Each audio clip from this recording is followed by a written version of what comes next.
everyone. This is CA Shejal and I welcome you all to my channel The Commerce Bench. तो आज हम लोग क्या पढ़ने वाले हैं, economic and non economic activities क्या होती हैं एंड उनके बाइफर्केशंस क्या होते हैं वो हम समझने वाले हैं. ओके, तो एक बार जरा नजर डालते हैं टॉपिक्स पे. Economic and non economic activities क्या होती हैं वो समझेंगे. कैरेक्टरिस्टिक्स ऑफ बिजनेस क्या होते हैं, क्योंकि business is a part of economic activities. ये सब मैं आपको समझाऊंगी. कैरेक्टरिस्टिक्स ऑफ बिजनेस क्या होते हैं and meaning of business, profession and employment. ये चीज़ हम लोग समझेंगे आज. एंड हमारा मेनली फोकस रहेगा कि हम एनसीईआरटी तो ज़रूर कवर करें आपकी, क्योंकि क्लास 11th हो चाहे क्लास 12th हो, अगर आप सीबीएसई बोर्ड से हो आपके लिए एनसीईआरटी बहुत ज़्यादा मैटर करती है. उसके अलावा आपकी जो रेफरेंस बुक्स हैं उनसे भी मैं ज़रूर आपको पढ़ाऊंगी, लेकिन only the relevant portion, right. क्योंकि बहुत ज़्यादा पढ़ने का भी कोई फ़ायदा नहीं है, क्योंकि आना आपकी एनसीईआरटी से ही है. एनसीईआरटी को तो आप बिल्कुल अपना ग्रंथ मान के चलिए एंड उसको पढ़ते हुए ज़रूर चलना. कई बच्चे गलती करते हैं क्लास 11th में आते हैं कि आप अपनी रेफरेंस बुक्स को इतना ज़्यादा भाव देते हो कि आप एनसीईआरटी को एकदम ही इग्नोर कर देते हो. ऐसा नहीं करना है आपको, राइट. एनसीईआरटी को पहले पढ़ो एंड देन आप अपनी रेफरेंस बुक को रेफर करो, ठीक है. जो एनसीईआरटी उसको तो आपको बिल्कुल अच्छे से पढ़ के जाना है. ओके, अब सबसे पहले टॉपिक पे जरा हम लोग आते हैं कि बिजनेस स्टडीज में एक्चुअली क्या होता है ना बेटा, कि जो ह्यूमंस होते हैं, ठीक है, दुनिया में आए हैं तो जीना ही पड़ेगा. जीवन है अगर जहर तो पीना ही पड़ेगा, राइट. अगर आप दुनिया में आए हो तो आपको सरवाइव तो करना ही है. सरवाइव कैसे करोगे, आपको पैसे चाहिए सरवाइव करने के लिए, राइट. पैसे कैसे आते हैं, कोई भी एक्टिविटी आपको तो परफॉर्म करनी ही पड़ेगी जिससे आपको पैसे मिले. तो बहुत ही सिंपल सी बात है, एनी एक्टिविटी जो आप अंडरटेक करते हो with an object of earning money, उसको आप इकोनॉमिक एक्टिविटी बोलते हो, ठीक है. कुछ भी एक्टिविटी करी पैसे कमाने के लिए तो वो इकोनॉमिक एक्टिविटी हो गई, राइट. जैसे अगर मैं आपको पढ़ा रही हूँ, ठीक है, एंड मैं आपसे फीस ले रही हूँ, राइट, उस चीज की, तो मैं क्या कर रही हूँ, ये सर्वाइव करने के लिए मुझे आपसे फीस तो लेनी ही पड़ेगी, तो वो एक इकोनॉमिक एक्टिविटी हो गई.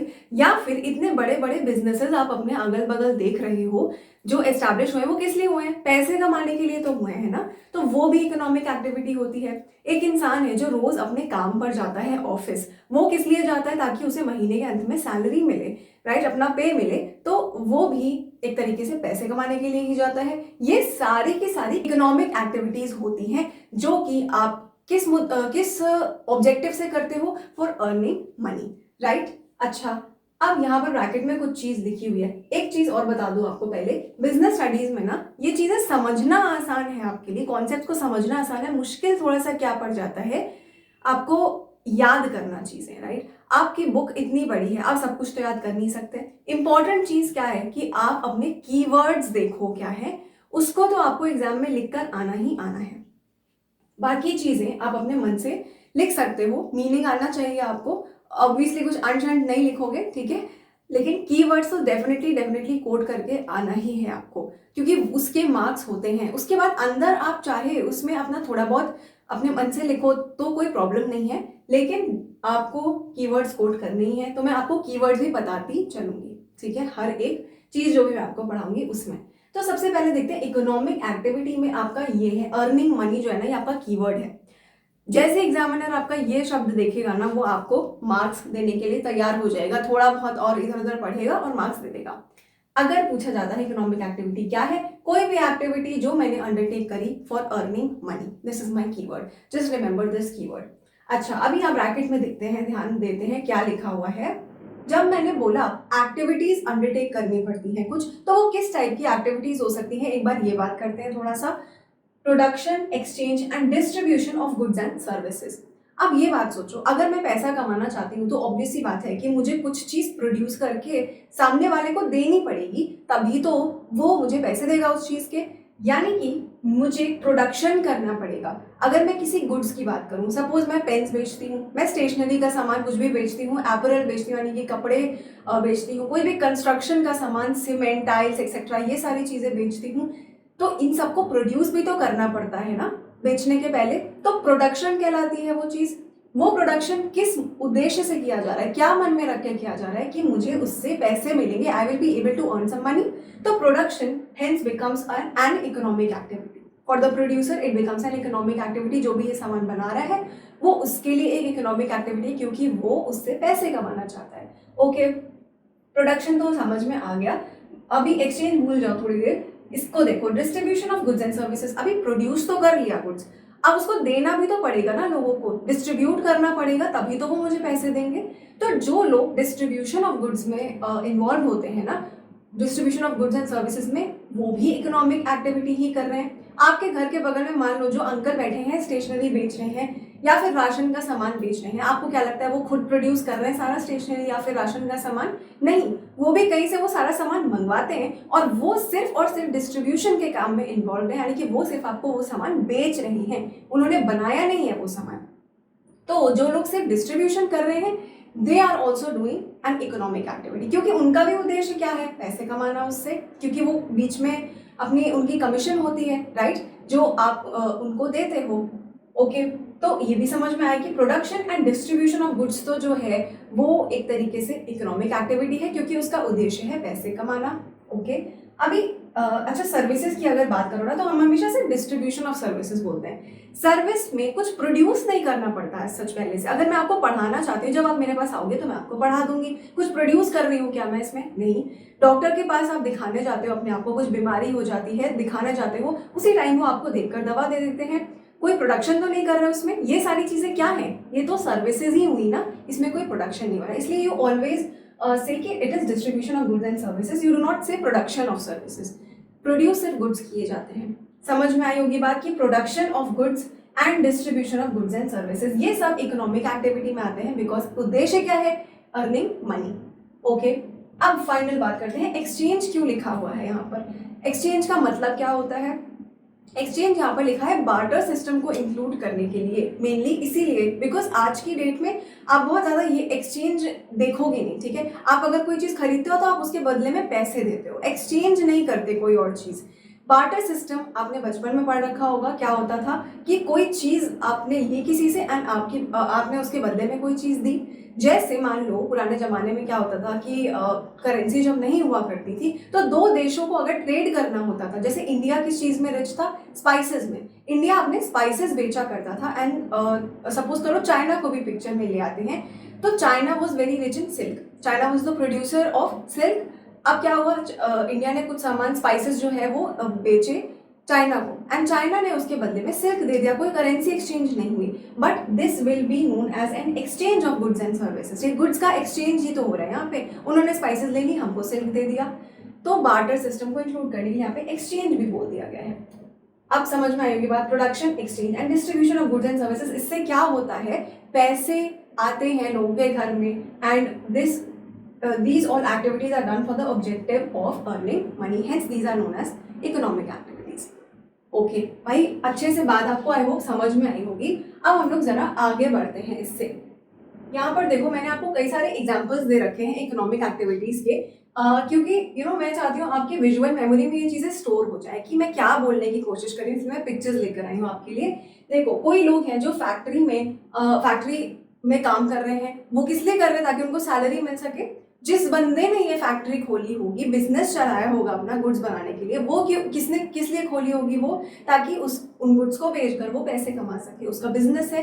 पर ये लोग यहाँ पर काम कर रहे हैं, इनको भी सैलरी मिलेगी और उस बंदे को जिसकी ये फैक्ट्री है उसको प्रॉफिट मिलेगा। या फिर कोई भी ट्रेडिंग ले लो, मार्केट में आप कोई सामान लेते हो, उसके पैसे देते हो। फार्मिंग ले लो, ये सब किस लिए किया जाता है? पैसों के लिए।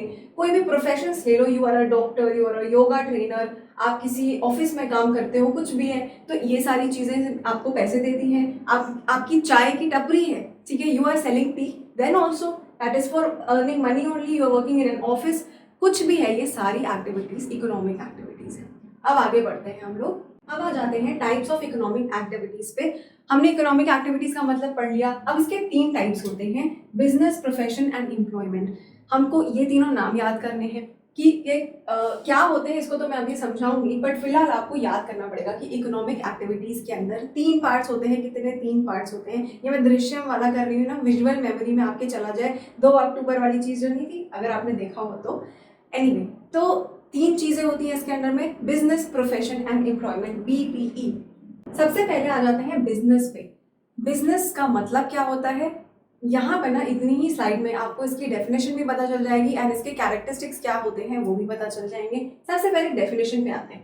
बिजनेस की डेफिनेशन काफी कुछ आपको इकोनॉमिक एक्टिविटीज वाली ही आपको लिखकर आ जानी है, कोई दिक्कत नहीं होगी, किसी को पता ही नहीं चलेगा क्या होती है। पढ़ के देखो, इतने ये जो 3 पॉइंट्स है ना, इसमें आपका डेफिनेशन बन जाता है बिजनेस का। पढ़ते हैं जरा सा। Production of goods and services, distribution और exchange of goods and services, इतना तो आप इकोनॉमिक एक्टिविटीज में ही पढ़कर आए हो। For what, for earning profit. ठीक है, पहले आपने क्या पढ़ा था, अर्न करने के लिए मनी। यहाँ पर बस आपको एक स्पेसिफिक शब्द लिखना है, फॉर अर्निंग प्रॉफिट, क्योंकि बिजनेस कोई भी, आपके आसपास इतने सारे बिजनेस चल रहे होंगे, वो किस लिए चल रहे हैं, प्रॉफिट कमाने के लिए। किन बिजनेसेस की बात कर रही हूँ मैं, दुकानें होंगी कई सारी, क्या बेचती होंगी, मे बी कपड़े की कोई दुकानें होंगी, शूज बेचते होंगे वो लोग, स्टेशनरी बेचते होंगे, खाने पीने की शॉप्स होंगी। क्या कर रहे हैं ये लोग अपना बिजनेस ही तो चला रहे हैं। सबसे पहले क्या करते हैं, या तो प्रोडक्शन करते होंगे, खाने पीने की जो दुकान है वो तो प्रोडक्शन करती है उन गुड्स का एंड देन वो आपको सेल करती है। लेकिन कुछ ऐसे भी है, procurement of goods and services, एक नया शब्द यहाँ पर ऐड हुआ है, बस बता देती हूँ क्या होता है। जो मैंने आपको स्टेशनरी वाला एग्जांपल दिया था ना, कि जो अंकल वहाँ पे बैठे हैं वो खुद नहीं बना रहे स्टेशनरी बैठ के, जो रिटेल वाली शॉप में बैठे हुए हैं, उन्होंने क्या किया, किसी से उसको प्रोक्योर किया। ठीक है, अक्वायर करना, प्रोक्योर का मतलब ही अक्वायर करना होता है। तो he has procured it from somewhere and now selling it to you, तो that is also an economic activity ना, वो भी एक तरह का बिजनेस ही तो चला रहे हैं भाई, किसी से खरीदते हैं और आपको बेच देते हैं। तो चाहे आप प्रोडक्शन कर रहे हो या प्रोक्योरमेंट कर रहे हो goods and services, this is both considered as business, और आप डिस्ट्रीब्यूशन कर रहे हो उसका, या फिर exchange of goods and services कर रहे हो, वो भी एक पार्ट ऑफ बिजनेस ही है।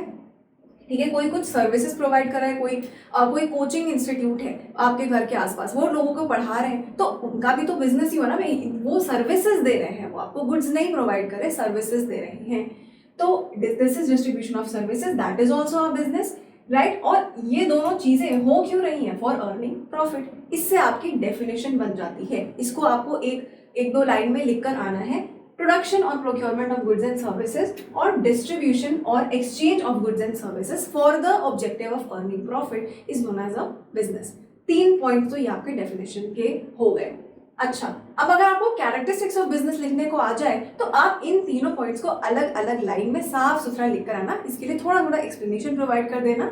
एंड ये तो आपके 3 पॉइंट्स हो ही गए। कैरेक्टरिस्टिक्स के लिए मैं 2 और पॉइंट्स यहाँ पर आपको बता दे रही हूँ, एक तो और आप ऐड कर सकते हो कि this is an economic activity. Free fund का पॉइंट है यार, अभी तो पीछे पढ़कर आ रहे हैं कि इकोनॉमिक एक्टिविटी का पार्ट होता है बिजनेस, है ना, बाइफर्केशन में आता है, तो दिस इज तो ऑटोमेटिकली एन इकोनॉमिक एक्टिविटी। किस लिए कर रहे होते हैं, क्योंकि फॉर अर्निंग प्रॉफिट। तो ये एक और कैरेक्टरिस्टिक हो गया। अच्छा, अभी एक यहाँ पर देख लो, एलिमेंट ऑफ रिस्क इन्वॉल्व होता है हमेशा बिजनेस में, काफी इंपॉर्टेंट पॉइंट है ये।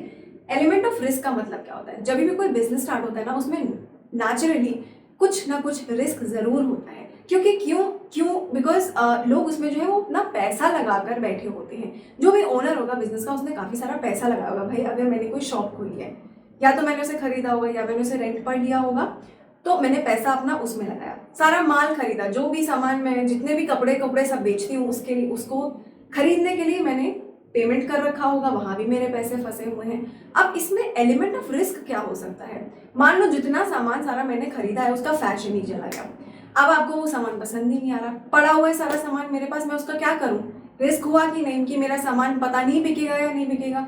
या फिर ये एक और हो सकता है कि 4 दुकानें और अगल बगल खुल गई कपड़े की, तो क्या होगा, मेरा कंपटीशन जनरेट हो गया, राइट। ये भी एक रिस्क हो गया। हो सकता है आप मेरे पास नहीं आके उनके पास चले जाओ, अगेन मेरा सामान पड़ा रहेगा। या फिर मैंने क्या किया, धांधलेबाजी करके जो मेरे यहाँ वर्कर्स काम करते हैं उनको पैसे ही नहीं दिए ठीक से, या मेरे किसी भी बात से दे आर एनॉयड एंड उन्होंने क्या किया, एक स्ट्राइक कर दी, मतलब कि हम जाओ, हम काम नहीं करते, तो क्या होगा, ये भी एक तरीके का रिस्क है, क्योंकि इससे भी मेरे जो बिजनेस है ना उसमें बहुत इफेक्ट पड़ेगा। मान लो 1 महीने बैठ के वो स्ट्राइक ही कर रहे हैं, तो मैं आपको सामान नहीं बेच पाऊंगी उस 1 महीने में, again that is a risk.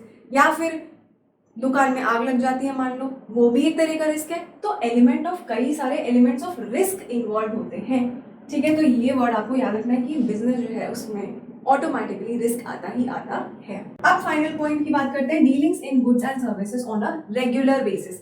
यहाँ पे हमारा मेन शब्द क्या है, ध्यान से देखो, यहाँ पर मेन शब्द है कि आपको डीलिंग तो करनी है, रेगुलर बेसिस पे करनी है, ठीक है।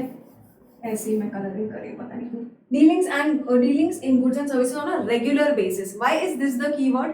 बिकॉज सपोज करो आप अपने घर में रहते हो, पापा जो है वो आपके पापा या जो भी लोग हैं घर में, वो लोग न्यूज़पेपर पढ़ते होंगे, फाइन।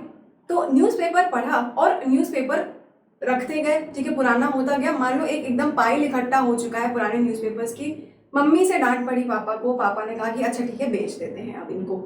तो अब क्या होता है, जो स्क्रैप वाले आपके घर के अगल बगल आवाजें लगाते रहते हैं, कबाड़ी कबाड़ी कबाड़ी, तो जो स्क्रैप वाला है वो क्या करेगा, वो आपका ये जो कबाड़ है वो सारा लेकर चला जाएगा ना, आपको उसके बदले में पैसे देगा। अब ध्यान से सुनो, क्या आपका बिजनेस है क्या ये? आपने भी यहाँ पर सेल किया ना, आपने डिस्ट्रीब्यूट किया अपना गुड्स, सेल किया गुड्स का। तो जब सेल किया तो क्या अब आप ये कहोगे कि आपका स्क्रैप का बिजनेस हो गया? बिल्कुल भी नहीं, आपका स्क्रैप का कोई बिजनेस नहीं है। वंस इन अ वाइल जब आपके पास बहुत सारा अखबार इकट्ठा हो जाता है तब आप उसको डेफिनेटली सेल कर देते हो, but it is not being done on a regular basis. आपका धंधा नहीं है वो, ठीक है, आप उससे पैसे कमाने के लिए नहीं बैठे हुए हो, आपका काम एक्चुअली कुछ और ही होगा। आपके पापा जॉब कर सकते हैं, कुछ भी और काम कर सकते हैं, बट स्क्रैप का काम नहीं है उनका। कोई बंदा हो सकता है जो स्क्रैप का ही बिजनेस कर रहा है, उसका रोज का डीलिंग है स्क्रैप में, तो हम कह सकते हैं कि हाँ ये जो है ये बिजनेस करता है स्क्रैप का। पर आप अगर वंस इन अ वाइल अखबार बेच रहे हो, या फिर क्या होता है कि कभी कभी हम अपनी जो पुरानी कार्स है ना, या फिर पुराने कुछ भी सामान है OLX पे वो सामान बेचने का आपके पास ऑप्शन होता है। तो क्या अगर आप कोई सामान एक बेच रहे हो, आप क्या बिजनेस करने लगोगे क्या? उसका ऐसा बोलेंगे कि आप बिजनेस कर रहे हो? नहीं, because you are not doing it for earning profit, ठीक है, आप बस इसलिए कर रहे हो कि हाँ मतलब ये बिक जाएगा, घर से सामान खाली हो जाएगा, कुछ पैसे भी आ जाएंगे हाथ में, लेकिन रेगुलर बेसिस पे नहीं कर रहे हो आप वो काम। समझ में आ गई बात? Once in a while you are doing it, it is not your business. Very important point again. तो रेगुलर बेसिस को आप अपना कीवर्ड मान के चलो। यहाँ पर प्रोडक्शन एंड प्रोक्योरमेंट जो है वो आपका है, एंड यहाँ पर डिस्ट्रीब्यूशन एंड एक्सचेंज। वैसे तो ये आपको पूरे पूरे नाम लिख कर आने हैं, इसके अंदर कुछ आप समझा सकते हो अपने हिसाब से, ओके, बट ये पॉइंट्स आपको कोड करके आने ही आने हैं। इसके अलावा एक और बता दिया था मैंने, इकोनॉमिक एक्टिविटी है बिजनेस, ठीक है, तो आपका एक और पॉइंट फ्री फंड का लिख सकते हो आप। अच्छा, यहाँ पे मैंने कुछ एग्जाम्पल्स भी दिए हैं, एक बार पढ़ लो। वैसे तो मैं समझा चुकी हूँ। क्या एग्जाम्पल्स हैं बिजनेस के? Selling groceries, manufacturing pens, running a restaurant, consultancy business है। ये सारा कुछ बिजनेस में ही आता है, क्योंकि यहाँ पर क्या हो रहा है, distribution of goods and services ही हो रहा है किसी किसी प्रकार से। समझ में आई बात? आगे बढ़ते हैं। अब आ जाते हैं प्रोफेशन पर। ये सारी चीजें अब हम 2-2 मिनट में समझते हुए चलेंगे, क्योंकि सबसे इंपॉर्टेंट था इकोनॉमिक एक्टिविटीज क्या होती है, बिजनेस क्या होता है, ये भी इंपॉर्टेंट है, लेकिन इसको हम आराम से समझ लेंगे 2 मिनट में, कुछ ज्यादा नहीं लगेगा इसमें, ओके। तो बात करते हैं प्रोफेशन होता क्या है एक्चुअली। प्रोफेशन भी एक ऐसी इकोनॉमिक एक्टिविटी है जिससे आप पैसे कमा सकते हो, है ना, ये भी आप इसीलिए करते हो ताकि पैसे कमा सको, जस्ट लाइक बिजनेस। तो इसमें बट क्या करते हो आप, डिस्ट्रीब्यूशन ऑफ सर्विसेज ही होता है, सिर्फ आप कुछ प्रोड्यूस नहीं कर रहे होते generally, and it is mostly only a distribution of service. कैसे समझाती हूँ थोड़ा सा। प्रोफेशन में क्या होता है ना, you require some special knowledge, ठीक है, एंड स्किल। आप किसी भी प्रोफेशन को कैरी आउट करने के लिए आपके पास स्पेशल नॉलेज एंड स्किल होना चाहिए। किधर से मिलेगा ये स्पेशल नॉलेज एंड स्किल?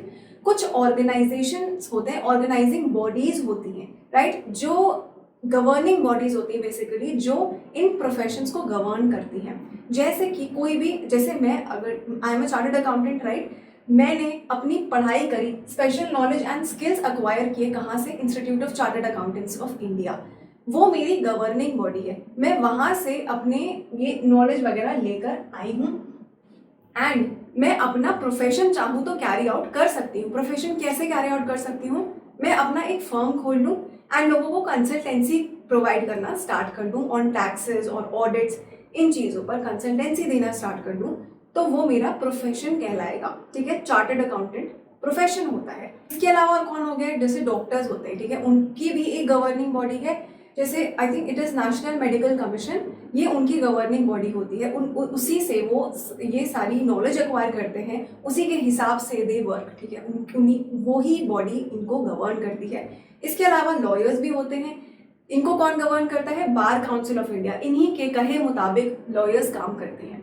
तो प्रोफेशन जो होता है ना वो काफी रेस्ट्रिक्टेड है, इसमें एंट्री रेस्ट्रिक्टेड क्यों है? हर कोई नहीं कर सकता, आपको उस दर्द से होके गुजरना पड़ेगा, उन एग्जाम्स को देना ही पड़ेगा, तभी आप इस प्रोफेशन के पार्ट कहलाते हो, राइट? अगर आप ये सीए एग्जाम को क्वालिफाई नहीं करोगे, आप चार्टर्ड अकाउंटेंट नहीं कहला सकते। अगर आप एमबीबीएस को क्वालिफाई नहीं करोगे, आप डॉक्टर नहीं कहला सकते। आपको ये एलएलबी करना ही पड़ेगा, तभी आप लॉयर कहलाओगे। ये सारा प्रोफेशन है जो कंसल्टेंसी प्रोवाइड करते हैं। डॉक्टर्स हेल्थ कंसल्टेंसी प्रोवाइड करते हैं, लॉयर्स जो होते हैं वो आपके लिए केसेस लड़ते हैं, वो भी आपको कंसल्टेंसी ही प्रोवाइड करते हैं। And same goes for the CS. Generally आपको यही 3 एग्जाम्पल्स देखने को मिलेंगे, आपको इन तीनों को याद कर लेना चाहिए जिससे कि आप इनको कोड करके आ सको एग्जाम में, ठीक है? इसमें इंपॉर्टेंट क्या है, इसको कैरी आउट करने के लिए you need special knowledge and skill. दूसरी चीज यहाँ पर एंट्री रेस्ट्रिक्टेड है, क्योंकि आपको दर्द से होकर गुजरना ही पड़ेगा। अगर आप सीए, डॉक्टर, लॉयर या ऐसा कुछ भी प्रोफेशन में कहलाना चाहते हो तो आपको वो पर्टिकुलर एग्जामिनेशंस क्वालिफाई करने पड़ेंगे। You have to be a part of that institute, that particular governing body. Okay. अब सब्जेक्ट टू गाइडलाइंस और कोड्स, यही सारी जो गवर्निंग बॉडीज है ना, इन लोगों के लिए गाइडलाइंस या कोड्स बनाती है। उन्हीं के अकॉर्डिंग ये लोग काम करते हैं। उससे बाहर जाके काम किया ना तो इसका पनिशमेंट मिल सकता है बहुत बुरा। तो हमको इन गाइडलाइंस और कोड्स के अकॉर्डिंग ही चलना पड़ता है। ओके, जैसे फॉर एग्जांपल आप कह लो कि डॉक्टर्स को या सीएस को या लॉयर्स को भी अगर हम लोग के पास कोई पर्टिकुलर केस है, कोई आया हुआ है, हम लोग उसकी केस की डिटेल्स कहीं भी बाहर शेयर नहीं करते हैं। समझ आई बात? This is a guideline for us कि हमको सीक्रेसी मेंटेन करके रखनी है, हमको कॉन्फिडेंशियलिटी मेंटेन करके रखनी है उस बंदे के लिए। ये मैंने आपको बस एक एग्जांपल दिया है। अब हम लोग प्रोफेशन समझ चुके हैं तो हम लोग आगे बढ़ते हैं अभी। तो बिजनेस की तरह यहाँ पर प्रोफेशन भी हो गया, हाउएवर यहाँ पर हम प्रॉफिट नहीं अर्न कर रहे, कुछ फीस लेते हैं लोगों से जो हमारे पास आते हैं, उनसे हम फीस लेते हैं। ओके, ये अंतर हो गया। एंड इनफैक्ट इन सब के बीच में जो अंतर है ना, बिजनेस, प्रोफेशन एंड एम्प्लॉयमेंट के बीच में, ये हम अपनी नेक्स्ट क्लास में नेक्स्ट लेक्चर में पढ़ेंगे कि इनके बीच में अंतर क्या होता है। वो एक काफ़ी इंपॉर्टेंट क्वेश्चन है एंड उसके काफ़ी चांसेस होते हैं आने के, वो हम पढ़ेंगे। आज हम सिर्फ डेफिनेशंस कवर कर रहे हैं। ओके, एम्प्लॉयमेंट पे आ जाते हैं, इसको समझते हैं। काफ़ी ईजी है ये तो। अगर कोई भी इंडिविजुअल जो है वो he is working regularly for another person, ठीक है, this is your keyword, is working regularly for another person, किसी और बंदे के लिए काम कर रहा है एंड उसके बदले में he is getting remuneration, this is your keyword. उसको कुछ रेम्यूनरेशन मिल रहा है उस काम को करने के बदले में। जैसे कि कोई भी एम्प्लॉई होते हैं, किसी भी कॉर्पोरेट जॉब में काम कर रहे हैं, गवर्नमेंट ऑफिस में काम कर रहे हैं, तो गवर्नमेंट ऑफिस में काम कर रहे हैं तो सरकार के लिए कर रहे हैं, कॉर्पोरेट ऑफिस में काम कर रहे हैं तो किसी भी जो भी कॉर्पोरेट है वो उसके लिए काम कर रहे हैं। उसको बदले में उनको क्या मिल रहा है, महीने के अंत में सैलरी मिल जाती है। जो भी लेबरर्स होते हैं, जो भी फैक्ट्रीज वगैरह में काम करते हैं, उनको क्या मिल जाती है, वेजेस मिल जाती हैं, मेहनताना मिल जाता है। ओके, तो अगर आप किसी के लिए काम करते हो और उसके बदले में आपको रेम्यूनरेशन मिलता है तो आप कह सकते हो कि यू आर एम्प्लॉयड। थोड़ा सा ये भी देख लो, बहुत ही ईजी है। पर्सन हु एम्प्लॉयज, जिस बंदे ने एम्प्लॉय कर रखा है उसको एम्प्लॉयर बोलते हैं। जो भी पर्सन एम्प्लॉयड है, यानी कि जो काम कर रहा है ये वाला, वो एम्प्लॉई है। एंड जो रेम्यूनरेशन दी जाती है वो सैलरी या फिर वेज कहा जाता है। ओके, उसको सैलरी या फिर वेजेस बोला जाता है। इसके एग्जांपल्स क्या हो सकते हैं? आप किसी बैंक में काम करते हो, किसी ऑफिस में, किसी शॉप पे, है ना। मान लो कोई बंदा है, मुझे केक्स बनाने आते हैं, मैं किसी की शॉप पर गई, मैंने कहा मुझे केक्स बहुत अच्छे बनाने आते हैं, प्लीज आप मेरे को जॉब दे दो, मैं केक्स बनाऊंगी आपके यहाँ पे। तो उसने बोला ओके। अब मैं वहां पर काम करने लगी, केक्स, पेस्ट्री सब कुछ बनाती हूँ मैं, तो मैं वहां पर एम्प्लॉई हूँ। जिस बंदे ने मेरे को एम्प्लॉय किया है ना, he is my employer and he is running his own business. Okay, वो उसका बिजनेस है बट मेरे लिए ही एक एम्प्लॉयमेंट है। समझ आई होगी? थोड़ा सा डिफरेंस भी समझ में आया होगा आपको बिजनेस में, एम्प्लॉयमेंट में। ये सारी चीजें क्या है, चाहे वो बिजनेस हो, प्रोफेशन हो, एम्प्लॉयमेंट हो, इकोनॉमिक एक्टिविटीज है, इन सभी से बंदा पैसा कमाना चाहता है। इट्स जस्ट दैट जो तरीका है पैसे कमाने का वो अलग अलग है। Okay, fine. अच्छा, जैसे मान लो ना, यहाँ पर थोड़ा सा और मैं डिफ्रेंशिएट करती हूँ profession and business, profession and employment में अगर आप डिफरेंस देखें। अगर I am a chartered accountant, ठीक है, मैंने क्या किया, फर्स्ट सिनेरियो लेते, मैंने अपनी प्रैक्टिस स्टार्ट कर दी, अपना एक फर्म खोला, वहां पर लोग आते हैं मेरे से कंसल्टेंसी लेते हैं। मैं कह सकती हूँ कि मैं अपना प्रोफेशन कैरी आउट कर रही हूँ, ठीक है, मैंने अपना फर्म खोल रखा है, मैं कंसल्टेंसी देती हूँ, that is my profession. However अगर मैं जाती हूँ किसी ऑफिस में, मैंने जॉब ले ली इन अ कॉर्पोरेट में भी, तो उसको मैं एम्प्लॉयमेंट कहूंगी। क्यों? क्योंकि उस सिनेरियो में I am working regularly for another person and getting a remuneration, in that case it becomes an employment. तो भले मैं चार्टर्ड अकाउंटेंट हूँ बट इस केस में प्रोफेशन नहीं कहलाएगा। दो it is still an economic activity, I am earning money this way और दैट वे, मैं पैसे तो कमा ही रही हूँ। ओके, थोड़ा सा डिफरेंस भी समझ में आया होगा। इसको हम आगे कंटिन्यू करेंगे नेक्स्ट लेक्चर में। ये जो मैंने आपको डिफरेंस बताया ना, वो अभी फिलहाल हम आगे चलेंगे, समझेंगे नॉन इकोनॉमिक एक्टिविटी क्या होता है। थोड़ा सा बचा है, बस खत्म कर देते हैं। नॉन इकोनॉमिक एक्टिविटीज हमने सबसे पहले क्या देखी थी, इकोनॉमिक एक्टिविटीज, उसके 3 पार्ट्स पढ़े, बिजनेस, प्रोफेशनल, एम्प्लॉयमेंट। अब हम नॉन इकोनॉमिक एक्टिविटीज पर आते हैं। जल्दी से देख लो क्या होता है। Economic activities undertaken for psychological satisfaction. ये हम बिल्कुल भी प्रॉफिट्स को या मनी अर्न करने के लिए नहीं कर रहे होते। This is just for your psychological satisfaction कि हाँ भाई हमको ये काम करने से सुकून मिलता है, राहत मिलती है, बस दैट इज इट। तो वो काम नॉन इकोनॉमिक एक्टिविटी हो गया। This is your keyword. वहां पर earning money was your keyword, यहाँ पर psychological satisfaction is your keyword. Examples क्या हो सकते हैं, चैरिटी करना, डोनेशंस देना, इससे आपके मन को सुकून मिलता है तो आप चैरिटी करते हो। नॉन इकोनॉमिक, बिल्कुल भी पैसे कमाने के लिए तो करते नहीं है काम। Production for self consumption. अभी क्या हुआ कि मान लो एक किसान है, मान लो उसने 100 kg सरसों उगाया, ठीक है, सरसों उगाया उसने। अभी क्या किया, उस 100 kg में से 10 kg अपने घर के लिए रख लिया कि हाँ घर में हम इसको कंजम्पशन करेंगे इसका, बाकी का 90 kg मार्केट में सेल कर दिया। तो जो 90 kg सेल कराना, जो 90 kg प्रोड्यूस किया था, that was an economic activity, क्योंकि वो पैसे कमाने के लिए किया था। बट यहाँ पर ये नॉन इकोनॉमिक एक्टिविटी, और जो 10 kg उसने सेल्फ कंजम्पशन के लिए रखा ना, production for self consumption, that 10 kg is a part of non-economic activity, क्योंकि उसने अपने घर के लिए रख लिया, that was not for पैसे कमाना। Clear? A professional teacher teaching his और हर ओन किड्स। अगर कोई टीचर है, ठीक है, वो अपने बच्चों को पढ़ा रहे हैं घर पे, पैसे तो नहीं ले रहे होंगे ऑब्वियसली, तो फिर वो क्या हो गया, वो एक नॉन इकोनॉमिक एक्टिविटी हो गया। हाउएवर वो स्कूल में जाकर जब पढ़ाते हैं, वो तो पैसों के लिए पढ़ाते हैं, तो इकोनॉमिक एक्टिविटी हो गई उस केस में। वो अपने बच्चों को पढ़ाए तो non economic, that is purely out of love, ठीक है, इसीलिए it is a non economic activity. I hope आपको ये एकदम क्लियर हो गया होगा। अच्छा, या फिर आपके पेरेंट्स आपके लिए घर पे जो खाना बनाते हैं, योर फादर और your mother, that is also a non economic activity. पैसे नहीं चार्ज करते आपसे, मगर अगर उनका बिजनेस है रेस्टोरेंट का, तो वहां पर जो वो खाना बना के बेच रहे हैं ना, that is a business, that is an economic activity. वो पैसों के लिए हो रहा है, आपको जो बनाकर प्यार से खिलाया जा रहा है वो क्या है, वो नॉन इकोनॉमिक है। बहुत हो गया, चलो अब आगे बात करते हैं। एक छोटी सी एक्सरसाइज करके ये खत्म करेंगे हम लोग आज का लेक्चर। बस इससे ये टेस्ट हो जाएगा कि आपकी अंडरस्टैंडिंग कितनी हुई अभी तक। ओके, यहाँ पर आपको क्या करना है, बताना है कि ये जो है ये इकोनॉमिक एक्टिविटी है कि नॉन इकोनॉमिक एक्टिविटी है, ठीक है। चलो स्टार्ट करते हैं।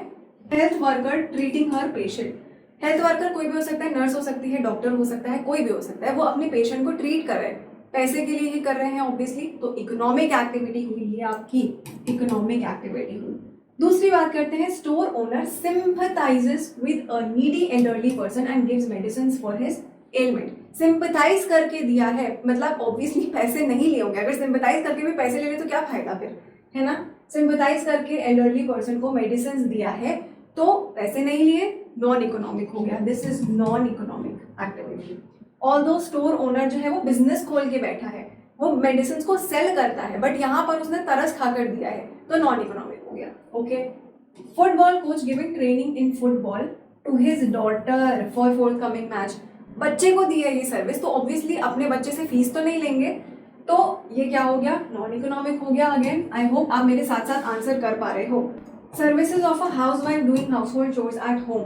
मतलब जब मैं बिजनेस स्टडीज पढ़ती थी ना, उस जमाने से मतलब करीब 9-10 साल पहले की बात है, उस जमाने से हाउस वाइफ ही हाउस होल्ड चोर्स कर रही है। जमाना बदल गया है, अब कभी कभार हाउस हस्बैंड को भी करना चाहिए भाई हाउस होल्ड चोर्स। चलो anyway, services of a house wife doing house hold chores out of love कर रही है, तो क्या हो गया, नॉन इकोनॉमिक एक्टिविटी। पैसे तो भाई मिलते नहीं इस काम की। चलो, donation made by a business house towards community kitchen run by an NGO for providing food.